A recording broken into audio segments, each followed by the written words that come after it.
বিদেশ ফেরত স্বামী কার বাড়িতে আগে যাবেন তা নিয়ে বিমানবন্দরেই দুই স্ত্রীর রীতিমতো যুদ্ধ। বিমানবন্দর চত্বরে স্বামীকে নিয়ে টানাটানি শুরু করেন তারা। এতে হতবাক হয়ে দাঁড়িয়ে থাকেন যুবক। ইতোমধ্যে এ ঘটনার একটি ভিডিও সামাজিক যোগাযোগ মাধ্যমে ভাইরাল হয়েছে। সংবাদ মাধ্যমের প্রতিবেদন অনুযায়ী ওই যুবক সদ্য সৌদি আরব থেকে ফিরছিলেন। তিনি বিমানবন্দর থেকে বেরিয়ে আসার সাথে সাথেই শুরু হয় দুই স্ত্রীর লড়াই। তাকে নিয়ে টানাটানি শুরু করেন তারা। এক স্ত্রীকে বলতে শোনা যায়, ও আমার ঘরে যাবে। সঙ্গে সঙ্গে অন্যজন চিৎকার করে বলেন, না, স্বামী প্রথমে আমার বাড়ি যাবে।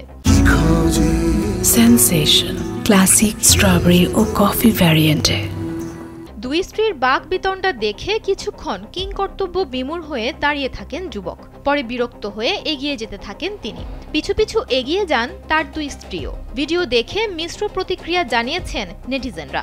একজন ইন্টারনেট ব্যবহারকারী লিখেছেন, এজন্য দুটি বিয়ে করতে নেই, বাড়ি ফিরেও শান্তি পাওয়া যায় না। ভারতীয় সংবাদ মাধ্যম আনন্দবাজার দাবি করেছে, আলোচিত এই ঘটনা ঘটেছে ভারতের বিহারে। তবে নেটিজেনদের অনেকেই দাবি করেছেন ঘটনাটি ঘটেছে বাংলাদেশে।